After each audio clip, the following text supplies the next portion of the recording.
अस्सलाम friends, welcome back to my YouTube channel. चलिए आइए अब हम नावल का पार्ट नंबर 5 स्टार्ट करते हैं। रुबाब के रोने का सुनते उसने फ़ोन किया था उसे। वो जवाब भी रोने का शुक्र करती हुई अपनी पैकिंग कर रही थी। बिना देखे हुए फ़ोन उठाया। किस बात का रोना आ रहा है तुम्हें? दूसरी तरफ से आवाज़ सुनते उसने फ़ोन कान से हटाते हुए नंबर देखा। उसका आधा सांस ऊपर और नीचे का नीचे रह गया था। बताओ, क्या तुम वो पहली लड़की हो जो अपने शोहर के साथ जा रही हो? और हम कौन सा दूसरे मुल्क जा रहे हैं, दूसरे शहर जा रहे हैं। उसने कहा तो वो वहीं पर बैठ गए। बोलो अब। क्या बोलूं? वो सूसू करती हुई बोली। मेहंदी लगवा ली है? बात ने उसके सूसू को इग्नोर करते हुए पूछा। नहीं। किस खुशी में? बस जाने ही वाली थी पार्लर।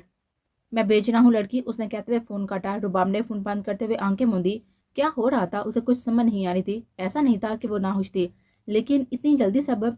उसने रब की रजा मानकर आंसू पहुंचे कि वो हर हाल में शुक्र अदा करने पर यकीन रखती थी। और बासित ज़िया को तो वो बचपन से उसने सोचा था। उसे मुंह धोया और उस मेहंदी वाली का इंतजार करने लगी।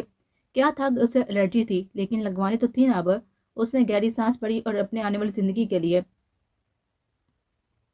अगले 1.5 घंटे में उसके हाथ पांव बांट कर वो लड़की जा चुकी थी। उसने बेहद जिद की थी कि सिर्फ हल्की हल्की टिक्की बनाए, लेकिन वो लड़की सर ने कहा है ऐसे करने को रट लगाए बैठी थी। उसने हर पति पर बादशाह सिया को कोसा था। अब वो अपने हाथ पांव को देख रही थी जो कि रंग चुके थे।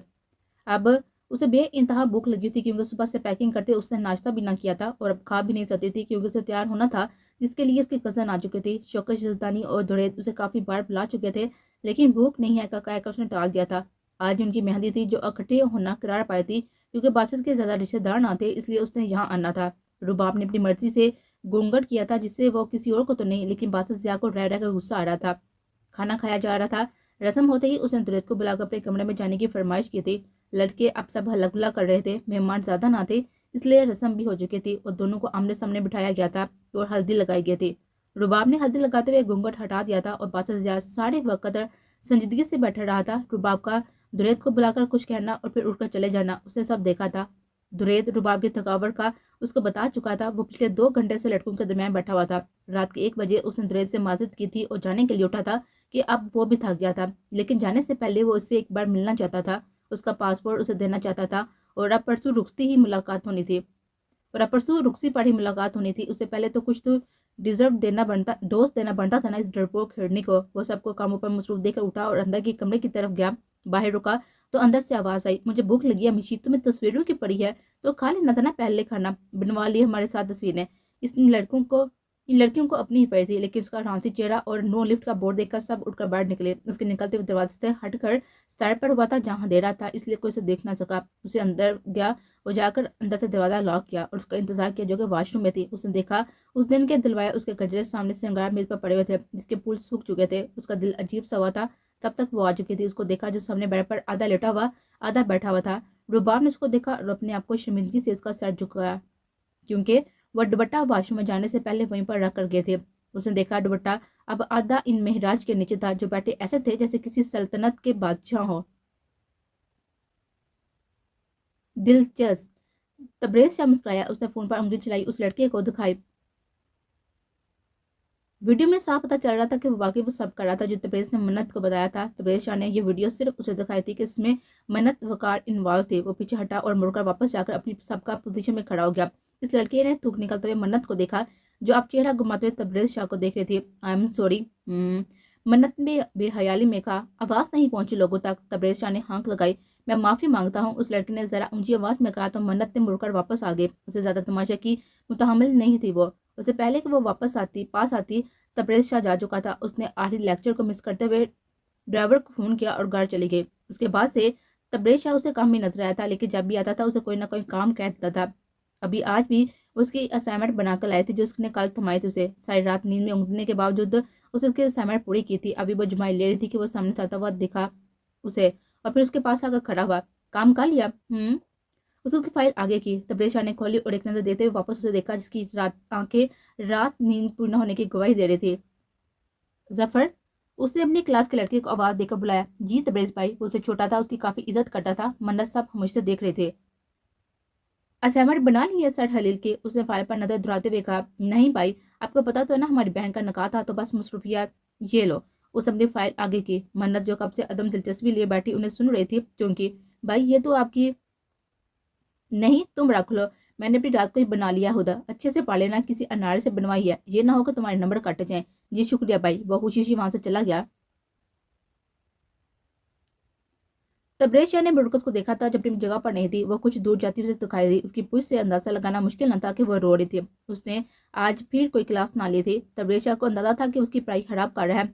कुछ सोचते हुए उसने अपनी क्लास की तरफ कदम बढ़ाए, फिर कुछ सोचते हुए अपने ड्राइवर को फोन किया। जी सर, वो जा चुकी हैं। ओके।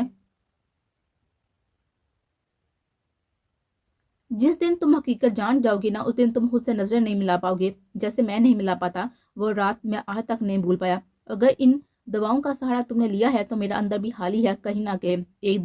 एक दिन रुबैशा दुरैज जजदानी, वो क्या तुम्हारे नीचे बैठा चला गया। वो भी अंदर बैठ गई थी। उसकी नजर उसके इन कपड़ों पर पड़ी जो उसने इस रात पहन रखे थे। उसके चिल्लाने की आवाजें दुरैज जजदानी ने बाहर तक सुनी थी, लेकिन उसके लफ्जों की इतनी सजा तो बनती थी। अगर उस रात की आग से उसे रोज चलाती थी तो उसका पूरा हक था इस आग में हाक होने का। घंटे गुजर गए थे, सुबह से शाम हो गई थी। इन दो लोगों ने इस दरवाजे को सहारा बनाया था।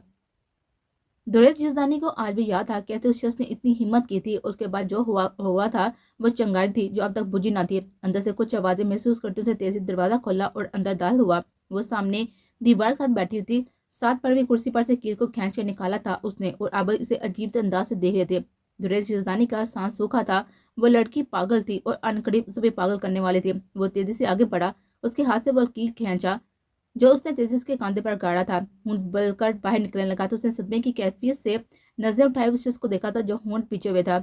दुरैज जजदानी ने उफ तक ना किया था। खून खून है ये, उसे की तवज्जो की तरफ करवानी चाहिए थी, लेकिन उसके डरे सहमे रूप को देख रहा था। तुम्हारी पहुंचाई हर तकलीफ को ऐसे सहता आया हूं मैं, रुबाशा हक। याद रखो, जिस दिन मैंने हिसाब लेने का आगाज किया तुम कहीं की नहीं रहोगी। उसके गर्दन पर हाथ डालते हुए झटके से उसके कान में वो फुनकारा, हून। अब उसकी हिचकी बंद गई थी। इन दोनों का वजूद पसीने में नहा चुका था। चेहरे पसीने और आंसू से नम थे। मुझे तुम पसंद नहीं, उसे धीमे से कहा। तुम्हें मैं जहर भी लगूं ना तो यह जहर तुम्हें खाना पड़ेगा, रुबाशा दुरैज जदानी। मुझे तलाक चाहिए, उसने ट्रांस की इसी कैफियत में कहा। वो जो कब का तकलीफ लबों को कोनों के दान में दबाए हुए खड़ा था, हरकत में आया। मेरी मौत भी तुम्हें मेरे नाम से आज़ादी नहीं बख्शेगी, क्योंकि तुम्हें साथ लेकर मरूंगा मैं। अगली बार ये अल्फाज सुने मैंने तो गर्दन काट कर यहीं कहीं दफन काट दूंगा, किसी को खबर भी ना होगी। उसने झटके से उस गर्दन में पीछे से हाथ डालते हुए उसकी आंखों में आंखें गाड़ते हुए कहा, छोड़ो। वो हौजदा थी। उसके करीब आने से ज्यादा उसके खून को देते। मुझे वापस छोड़ कर आओ। तुम आज रात यहीं गुजारोगे, यह मुमकिन नहीं है। मैं मुमकिन बना दूंगा। मेरी जिंदगी तुम जहन्नम बना चुके हो, मजीद मुझ पर जिंदगी हराम मत करो। ये जो गहरा गाँव तुमने दिया ना, उसके साथ ड्राइविंग नहीं कर पाऊंगा मैं। उसे उसकी हर बात को इग्नोर करते बाइक की तरह कदम बढ़ाए तो वह तेज से पीछे हुई। मैं खुद जा सकती हूँ, क्या तुम अपनी हिफाजत कर सकती हो? नहीं। जब तुमसे ना खुद को बचा सकती हो तो बाकियों भी अगर ना बचा पाओ तो क्या फर्क पड़ता है? नहीं, जब तुमसे खुद को ना बचा सकी तो बाकियों से भी अगर ना बचा पाऊं तो क्या फर्क पड़ता है? हा हा हा। अच्छा मजेदार था, उसने कहते हुए बटन दबाते हुए ऑटोमेटिक लॉक लगाए थे घर को, और वह जान गई थी कि दुर्देश जितानी तुम ऐसा नहीं कर सकते। मैं कर चुका हूँ। उसने वॉशरूम में जाते हुए शर्ट उतारते हुए शावर ऑन किया तो वह वहीं पर थम गई। वो कैसे सम को ठंडे पानी से धो रहा था लापरवाही से। उसके दिल में पल के लिए हमदर्दी आती जैसे उसने सलाह दिया था। वह वहीं पर बैठ गई क्योंकि वह दरवाजे के साड़े बंद कर चुका था। दरवाजों पर मेहनत करना बेकार था, इसलिए वो थक कर वहीं पर लेट के खाना और दुआ लेने। अब उसका जिस्म थक सा गया था। उठो, खाना खाओ। वो बाहर आया तो वो बेइज्जत पड़ी हुई थी। मुझे कुछ नहीं खाना, मुझे घर छोड़कर आओ। वो तेजी से उठी लेकिन उसका सर तेजी से घुमा था। दुआ ले आया था, रात में साड़ी बदलवा ली है, अब से वही खाओगी। उसके अलावा खाने की हरगिज कोशिश मत करना, तुम मेरे बाप मत बनो। उसने दुखते सर के साथ चीखते हुए कहा तो वो कदम कदम चलता उसके करीब आया। बाप नहीं, लेकिन शोहर जरूर बनूंगा, जो हूं मैं तुम्हारा। हो, लेकिन ज्यादा देर नहीं रहोगे। मैं हल्ला उसके कहने कोनी को मरोड़ते हुए कमर के साथ टकाया था। एक बार की बात अपने पल्ले बांधो मिस रुबैशा दुरैज जदानी, मुझसे पीछा किसी सूरत नहीं छुड़ा सकोगी तुम। उस तरह के अल्फाज में दोबारा तुम्हारे मुंह से ना सुनूं। चलो। उसे घसीटता हुआ अपने साथ वो किचन में लाया था। वो उसके साथ कट्टी डोर के माना चली आई थी। उसे फ्रिज से आटा निकाला उसके लिए और अपनी रोटी बनाई। वो अकेला रहता ये सब अच्छे से सीख गया था। चाय बनाते उसने आगे रखी। वो जानता था कि अंडे से उसे एलर्जी है। उसने खामोशी से बिना कुछ के खाना खा के भूख से वो नडाल हो रही थी। खाना खाते उसने वही मेज पर सर रख दिया था तो उठा तो उसके लिए दवा लेने गया। वापस आया तो अपनी जगह पर थे। उसे नजरें दुराई तो वो लॉन्च में सोफे पर उंधे मुंह पड़ी हुई थी। उसने गहरी सांस पड़ी। वो मुश्किल इम्तिहान थी। उसके पास जाते वो घुटनों के बल बैठा था। वो सो गई थी। इतनी जल्दी उसको नींद नहीं आती थी, लेकिन आज वो सो गई थी। वो वापस गया, कंफर्टर लाया, उस पर दौड़ा। अगर वो दवा लिए बगैर सो गई थी तो उससे अच्छा क्या था। तो दवाइयों की लत से ही तो नजात दिलवानी थी। रुबैशा, दुरेश जजदानी, तो मेरा कीमती असासा हो, मेरे जीने की आखिरी और वाहिद उमंग। उसके माथे से बाल हटाते उसने लब रखे और सब लॉक करता हुआ बाहर निकल गया। उसके जागने से पहले उसे पट्टी करवा कर वापस आना था कि दर्द अब हद से बढ़ रहा था। हाल वक्त बदल गया था। कभी जो वो इसे मैसर हुआ करती थी अब उसके सामने भी नहीं आती थी। उसे याद आया कि कैसे उसका जीना दोबारा कर रखा था और कैसे अब वो अपनी याद से उसकी सांसों की रफ्तार को अक्सर मुंजमद किया करती थी। एक दिन तबरेज शाह ने, मन्नत वकार तुम्हें याद आएगी, उसका कहा जुमला उसकी याददाश्त पर अब रोज बारिश बनकर बरसता था। उसे वो दिन याद आया था जब वो तैयार होकर आई थी, क्योंकि आज उसकी पहली प्रेजेंटेशन थी। यार, मन्नत को देखा तूने, कितनी बम लग रही है आज। उफ, मुझे तो अंदाजा ना था कि उसके बाल इतने लंबे होंगे। कॉरिडोर से गुजरते हुए अपनी हम जमात लड़के के मुंह से ये जुमले सुनते हुए रुका था। अनीस रहमान, आइंदा अपने लफ्ज़ों पर गौर फरमाना, नहीं तो तुम्हारी सरगर्मियां भी मैं ऐसे लोगों से डिस्कस करता मिलूंगा तुम्हें। इसके करीब जाते उसने हकारा से कहा था, अपने कदम उसके डिपार्टमेंट की तरफ बढ़ाया। सामने ही वो अपनी दोस्त के साथ उसे नजर आई थी। पीला सादा शलवार कमीज पर गुलाबी दुपट्टा सीने पर फैलाए, आंखों पर चश्मा लगाए, बिना मेकअप के थी। फर्क सिर्फ इतना था कि आज उसका सर ढका हुआ नहीं था। मन्नत, उसे आवाज दी तो वो वहां मौजूद लोगों ने उसे देखा। सबकी आंखों में एक जोश उभरा था, जैसे होने वाला तमाशा काबिल दीद हो। हमेशा की तरह उसने निगाह उठाते हुए उसको देखा। वो जो कंफ्यूज थी, मजीद उसके पलके लचरे। तबरेज शाह ने उसे हाथ से अपनी तरफ आने का इशारा किया। वो जाना नहीं चाहती थी हरगिज, लेकिन उसका हुक्म टालती उसे जान से ही मार देता। वो छोटे छोटे कदम उठाती, चश्मा ठीक करती उसके करीब गई और 4 कदम के फासले पर रुके। तबरेज शाह ने एक रोफर से अपनी शाह को झटका देते हुए हाथ से कुछ निकाला। मन्नत वका की हिम्मत नहीं हुई कि दे सके उसकी तरफ। उसके बाद जो हुआ था वो सब ने देखा। कुछ की आंखों में अफसोस दराया तो कुछ की आंखों में तमसर। उसने केचप की बोतल उसके सर पर धड़ल्ले से अंडेला था। माहौल साकत हुआ था। मन्नत वकार ने झटके से सर उठाया, आंखों में बेयकीनी दर आई। अभी कल ही तो उसने उससे वादा किया था कि आज के दिन वो कुछ ना करेगा, क्योंकि आज उसकी पहली प्रेजेंटेशन थी। उसने डरते हुए सर पर हाथ रखा। गंदमी रगत में सुर्खियां घुल गई थी, आंखों के डोरे नम होने लगे थे। उसने शिकवा की निगाह उसके चेहरे पर डाली थी, जैसे कहना चाह रही हो कि तबरेशा, तुम तो वादे का पास भी ना रख पाए। कहकर उनका तूफान उठा था। उसकी आंखें नमकी पानी से लबलब बढ़ गई थी। वो कदम उठाता उसके करीब आया और झटके से उसकी कलाई थामी। स्टॉप इट, वो दायरा और माहौल में एक बार फिर से सख्ता छा गया। वो झटके से उसे अपने साथ घसीटता हुआ ले गया। वॉशरूम के बाहर जाकर उसने झटके से छोड़ा, उसके करीब हुआ, ऐसा कि आपकी बार उसे छुए ना। अगली बार बाल खुले नजर ना आए मुझे तुम्हारे। शैम्पू मौजूद है अंदर और ड्रायर भी, बाल धो और सुखाओ फौरन। अभी आधा घंटा है तुम्हारी प्रेजेंटेशन में। वो जैसे सब सोचे बैठा था। वो बिना उसकी तरफ देते हुए शिकस्ता कदमों से अंदर चले गए। दिल अपनी हालत पर दाड़े मारकर रोने को था, लेकिन वो ये काम तन्हाई में करने का सोचती खामोश हो गए थे। वो वापस आई तो मर्दाना वजात लिए सामने ही पूंडा मसरूफ दिखा। उसने उंगलियां चटकाई, आया कि उसकी नजर में आई या नहीं। उसकी यह मुश्किल उसने आसान कर दी थी। वो करीब आया, उसका गुलाबी आंचल सर पर देखते हुए मुस्कुराया, अपनी शाल कांधे से उतार ली, उसके कांधे पर फैलाई कि उसकी कमीज भी नम थी और वो वहां से चला गया। तबरेज शाह भी अजीब इंसान है। उसके जुल्म और अनायतें दोनों ही मन्नत व वकार के लिए हैं। पास मौजूद एक लड़की ने मन्नत के दिल की बात दोहराई थी, जैसे बासठ ने उसे ऊपर से लेकर नीचे तक देखा था। वो इसी सादा पीले जोड़े में थी जो हल्के मेकअप में था। अब वो भी ना था। चेहरा हल्का नम था। अब वो होंठ काटती वहीं पर जमकर खड़ी थी। आ जाओ, बासठ ने उसे देखते हुए कहा, उठकर खड़ा हो गया। वो हल्के से कदम उठाती उस तक आई और अपना दुपट्टा उठाने लगे। बासठ की आंखों की चमक बड़ी थी। उसने फौरन दुपट्टा उठाया और अपने हाथ पीछे कमर पर बांधे। अपने रुबाब ने हैरत से उसे देखा। आंखें मजीद शर्मिंदगी के बोझ से झुकी थी। आदत डालो, मैं तो वैसे भी मजाजी खुदा हूँ, मेरे सामने ऐसे रहने की आदत डालो। बासठ जियाद को कुछ तो मिल गया था उसको तंग करने के लिए। मुझे आदत नहीं है, उसने झुकी पलकों से कहा। तो अब डालो, क्योंकि मुझे ये लंबे लंबे चोले जैसी कमीजें नहीं पसंद। बाहर पहन सकती हो, लेकिन घर में जीन्स शर्ट। रुबाब ने हैरत से उसे देखा। उसने कब से मुश्किल बास पसंद आ गया था। उसे याद आया उसे भी ऐसे 2 पीस का शौक हुआ करता था, लेकिन अब एक बार उसने द्रेद उसे किसी उनकी हमजमात के बारे में बात करते सुना था। इस लड़की को बासा पसंद था। वो द्रेद से इस बात पर छेड़ रहा था कि उसकी ड्रेसिंग देखी थी, आधे आधे कपड़े होते थे और फटी हुई जीन्स। मुझे ऐसे पसंद नहीं है, मुझे ऐसे लिबास नहीं पसंद जो आपको छुपाने की बजाय और अयां करे। द्रेद को इन सबसे कोई मसला नहीं था, लेकिन उसे मॉडर्न लड़कियां ही बाती थी। उसने रुबाब पर भी कभी रोक टोक ना की थी।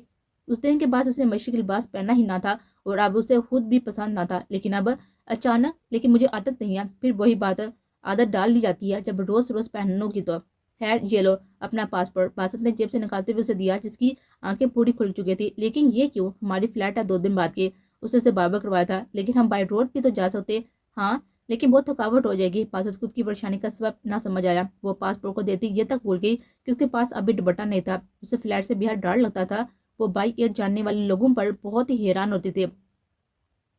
ہائٹ فوبیا تھا اس کا سانس اب بھی رکنے لگا تھا۔ ہم نہیں جائیں گے، ہم بھائیوں کو، وہ ٹرانس کی کیفیت میں بولے۔ باسط جھٹکے سے اسے کھینچا۔ کچھ کہا کیا؟ میں نہیں جاؤں گی۔ اسے آنکھیں نم کیے کہا۔ فضول کی کوئی بات کی گنجائش نہیں بچی اب رباب، بچوں جیسی حرکتیں نہ کرو۔ باسط نے اسے گھورتے ہوئے کہا۔ مجھے پتا ہے آپ کبھی میری نہیں مانیں گے، میں بھائیوں کو کہوں گی کہ وہ میری بات نہیں ڈالتے۔ بھائیوں، اس نے کہتے ہوئے قدم دروازے کی طرف بڑھائے تھے۔ باسط نے اس کے منہ پر ہاتھ رکھتے اسے دروازے کے ساتھ لگایا تھا۔ مجھے تمہیں ایک بار کی بات سمجھ میں نہیں آتی، وہ گھرایا۔ رباب نے اسے دیکھا جس کے بے حد قریب آیا تھا۔ بدی گل ہوتی اس کے منہ سے ایک بار پھر چیخ برآمد ہوئی تھی جس کا گلا گونٹا تھا اس نے۔ بچوں جیسی حرکتوں سے باز آ جاؤ، اب شادی ہونے والی ہے، یہ سب چونچلے یہیں ختم کرو، کر کے جانا۔ وہ ذرا سخت لہجے میں کہتا اسے مزید اس پر جھکا تھا۔ ہلکی سی روشنی دونوں کے چہرے پر پڑ رہی تھی جو سامنے کھڑکی سے آ رہی تھی۔ رباب کو احساس ہوا تھا کہ وہ سچ میں اس گھر کو چھوڑ کر جا رہی ہے۔ اچانک اسے سب یاد آیا تھا، اس کے باپ کا اس کے پیچھے کھانا لے کر بھاگنا، دریت کا اس کی چھوٹی سی چوٹ پر گڑ سر پر اٹھا لینا، لیکن سامنے کھڑا شخص اس کے احساسات کو چونچلے بول رہا تھا۔ اسے سچ میں احساس ہوا تھا کہ یہ سب جو ہو رہا ہے وہ صحیح نہیں ہے۔ میں آپ سے شادی نہیں کروں گی، اسے جھٹکے سے اسے دکھا دیتے ہوئے کہا۔ وٹ ربش بابا، بھائیو، اسے آواز دینا چاہیے اور اسے دکھا دینے پر کچھ دور ہوا تھا۔ جھٹکے سے اس کے منہ پر ہاتھ رکھا۔ آواز بند رکھو رباب ضیاء، نہیں تو میں بہت برے طریقے سے پیش آؤں گا، اس کے بعد شاید تم بے ہوش ہو جاؤ۔ رباب نے دم سادے سے دیکھا تھا، آنسو ابھی اس کی آنکھوں سے گر رہے تھے جو کہ باسط ضیاء کے ہاتھ کو بھگو رہے تھے۔ ہاتھ ہٹا رہا ہوں، اب کی بار یہ غلطی مت دہرانا، بار بار معاف کرنے کا قائل نہیں ہوں میں، اس نے کہتے ہوئے ہاتھ ہٹایا۔ اس نے کچھ سوچتے ہوئے واپس ہاتھ اس کی آنکھوں پر رکھا، اس کے ہاتھ تھامتے ہوئے ناک کے نتنوں کے پاس لے کر جا کر گہرا سانس بھرا۔ اس کے احساسات پل میں بدلے تھے۔ سامنے کھڑی شخصیت اس کی منقوہ تھی، اب اس کے ناکام میں تھی، وہ ہر حق رکھتا تھا اس پر۔ اسے گہرا سانس بھرتے اس کی آنکھ سے آنسو ہٹائے اور نیچے جھکا۔ رباب نے دم ساتھ دیا تھا۔ اندھیرے میں اسے دیکھا جو اس کے قدموں میں بیٹھا ہوا تھا، اس کا پاؤں اپنے گھٹنے پر رکھتے اس نے پاس سے پہنائی تھی اسے، اور پھر کھڑا ہوتے ہوئے اسے قریب کرتے اس کے کمر کے گرد گھیرا بناتے ہوئے اسے قریب کیا۔ وہ پھٹی آنکھوں اور ساکن موجود لیے اسے دیکھ رہی تھی۔ رباب، باسط ضیاء، میری ماں کی پسندیدہ پائل تھی یہ، میری طرف سے پہلا تحفہ۔ تحفے تمہیں ملتے رہیں گے، اچھے یا برے، یہ تم خود فیصلہ کرنا۔ کھانا کھا، مہندی دو رنگ گہرا آنا چاہیے۔ وہ جھکا اس کی گردن پر دھیرے سے لب رکھتا ہوا پیچھے ہٹا۔ باسط، وہ جو ہٹا کر دروازہ کھل رہا تھا چونکا۔ وہ اسے دیکھا۔ دروازہ بند کرتے اسے دیکھا جو قدم اٹھاتی اس کی طرف آئی تھی۔ کچھ نہیں، اسے سوچا تھا کہ اس کا اچھا موڈ دیکھ کر اسے بائی روڈ جانے پر آمادہ کرے، لیکن پھر اس کی تھکاوٹ کا سوچتی بھی خاموش ہو گئے تھے۔ باسط ضیاء نے چند لمحے اسے دیکھا اور پھر واپس ایک بار اس پر جھکا۔ اگلی بار میرا ایسا وقت برباد کرو گی تو سزا ملے گی۔ اس کے کان کو لوگوں کو چھوتا وہ باہر نکل گیا تھا، اور وہ جو اس کے پہلے لمس پر سانس روک گئی تھی، اب کی بار وہ وہیں پر کھڑی رہ گئی تھی۔ وہ کب کا جا چکا تھا۔ رات ساری ماضی کے خیالوں میں گزر جاتی تھی۔ سورج کب طلوع ہوتا اسے اندازہ نہیں تھا۔ اس نے آفس کے لیے تیار ہونے سے پہلے کھڑکی سے پردے ہٹائے۔ آج کے سورج میں کچھ الگ تھا۔ اس نے گہری سانس بھری اور تیار ہونے چلا گیا۔ واپسی پر گھڑی دیکھی جو کہ 8:15 بج رہی تھی، یعنی وہ آج پھر لیٹ ہو چکا تھا۔ اس نے گاڑی دھرائی اور 10 منٹ میں آفس پہنچا۔ ہر دن کی طرح ایک تھکا دینے والا دن اس کا منتظر تھا۔ اس کے جاتے ہی سب کھڑے ہو کر اسے سلام کیا۔ ایسا نہیں تھا کہ یہ سب کرنے کو اس نے کہا تھا، لیکن اس کا اسٹاف اس کی بہت عزت کرتا تھا کیونکہ وہ جانتا تھا کہ عزت کیسے دینی ہے۔ لیکن وہ کافی سنجیدہ طبیعت کا انسان تھا اور یہ اس کا سارا اسٹاف جانتا تھا، اس لیے کبھی کسی کی ہمت نہ ہوئی تھی کہ کوئی فضول قسم کی بات اس سے کرے۔ اس نے یہ امپائر اپنے نام پر کھڑی کی تھی، لیکن عزت، دولت، شہرت سب ہونے کے باوجود بھی اس کی زندگی میں سکون نہ تھا۔ وہ اکثر راتیں جا کر گزار دیتا تھا سکون کی تلاش میں۔ اب بھی وہ لگاتار کام کر رہا تھا۔ اس کی زندگی بے حد مسرور تھی کیونکہ اس نے خود ایسی بنائی تھی۔ اس کی ساری محنت کا صلہ اس کا سوتیلا باپ لے جاتا تھا اور اس نے کبھی سوال تک نہ کیا تھا۔ اس کے باپ کا کہنا تھا کہ یہ سب اس کی وجہ سے ہے، نہیں تو وہ اس قابل نہ تھا کہ اتنی بڑی امپائر اسٹیٹ بلڈنگ اس کے بغیر کھڑی کر پاتا، اور تبریز شاہ جسے ساری یونیورسٹی خوف کھاتی تھی، وہ اپنے سوتیلے باپ کے سامنے کچھ نہ بول پاتا تھا۔ سر، میں اندر آ جاؤں؟ اس کے سیکرٹری نے پوچھا۔ یس، اس نے بنا نظر اٹھائے ہوئے کہا تھا۔ وہ 25 سالہ حسین اسٹائلش لڑکی اندر ڈالی ہوئی تھی۔ سر، آج آپ کی بے حد ضروری میٹنگ ہے، دوپہر 2 بجے وہاں، اور وہ بھی کمپنیوں کے مالکان ہوں گے کیونکہ وہ یہ چاہیں گے کہ یہ ڈیل ہمیں ملے۔ اور میں سمجھ گیا فائقہ، اور کچھ ضروری بات ہے؟ اسے اب کی بار پھر سے بنا دیکھے ہوئے کہا تھا۔ فائقہ نے اس سردی سے شخص کو دیکھتے ہوئے منہ بسوڑا۔ نہیں سر، آج کے لیے صرف اتنا۔ اوکے، منصور کو کہیں کہ فائل لے کر آئے تاکہ ایک آخری بار ہم سب کچھ دے کر مطمئن ہو سکے۔ Okay sir.